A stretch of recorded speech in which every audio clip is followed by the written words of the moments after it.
Most people believe the 9 to 5 stopped working because the world got harder. That's comforting because it suggests something was taken from you. But the truth is worse. Nothing was taken. You were never meant to have it. The 9 to 5 was never designed to make you financially free. Not accidentally, not recently, from the beginning. And once you see that, a lot of quiet pain suddenly makes sense. Millions of people wake up every morning already tired, not from lack of sleep, but from pressure. They work full time. They do what they were told. They stay consistent, and yet their lives feel fragile. One emergency away from collapse, one layoff away from panic, one bad year away from starting over. They don't feel lazy, they feel trapped. And the most dangerous part is this: they think the trap is their fault. The system trained them to believe that effort leads to freedom. But effort inside a system that caps upside doesn't create freedom. It creates endurance. And endurance is not the same thing. The modern job was not designed around human fulfillment.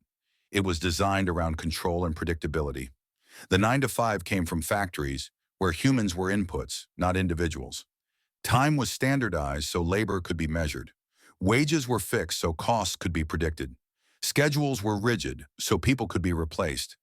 This wasn't cruelty, it was efficiency. The system didn't need workers to be wealthy. It needed them to be reliable. Then came the moment that confused everyone: the post-war boom. For a short window in history, one income worked. People bought homes. They saved. They believed the job was the path. But this era was not proof of the system's generosity. It was proof of unusual conditions: low competition, cheap housing, strong unions, rapid industrial growth. When those conditions disappeared, the promise disappeared with them. The system didn't break. It reverted. Here's the part no one wants to say clearly. Wages do not compound, they reset. Every pay period, your financial life starts over. You trade time for money, and when the time ends, so does the leverage. No matter how loyal you are, no matter how skilled you become, your ceiling is enforced by structure, not effort. And the system depends on you never noticing that. Productivity has exploded. Workers create more value per hour than any generation before them. But wages stopped rising decades ago. That gap didn't vanish. It was captured. By ownership, by capital, by people who earn without selling time. This is not a moral failure. It's how incentives work. The job offers stability in exchange for upside.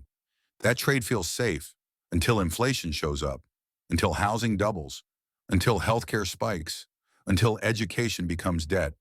Suddenly, stability feels like slow suffocation. And still, people blame themselves. Debt fills the silence, not because people are reckless, but because wages no longer match participation costs.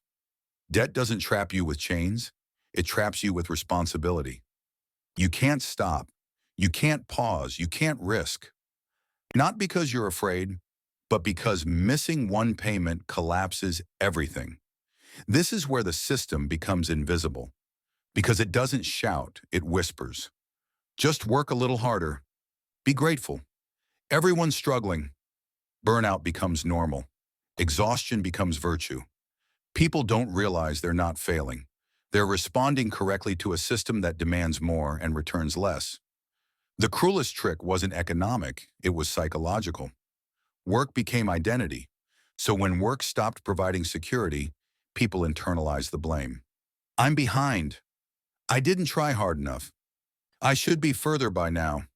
No, you did exactly what the system needed. Look at the proof. Housing outpaces income. Education costs explode. Healthcare ignores effort entirely. Yet the advice never changes. Save more. Budget better. Wait longer. Waiting does not beat compounding. Ownership does. This is why two incomes now struggle where one once worked. Not because people became weaker, but because labor lost leverage while costs kept rising. The game didn't become unfair. It became honest. People feel this instinctively. That's why side hustles are everywhere. That's why anxiety exists even with employment. That's why security feels temporary. The job keeps you alive. It does not move you forward. This is where most content lies to you. It tells you to quit, to hustle, to escape. That's noise. The real shift is simpler and harder. Understanding. A job is a cash flow tool. It is not a wealth engine. It never was. Financial freedom requires something the job system cannot give: leverage, ownership, scalability. That doesn't mean quitting your job. It means stopping the belief that loyalty compounds. The system doesn't hate you. It just doesn't need you to be free. Free people are unpredictable. Predictable people keep systems running. Once you see this, the confusion ends. You stop asking why you're exhausted. You stop blaming effort.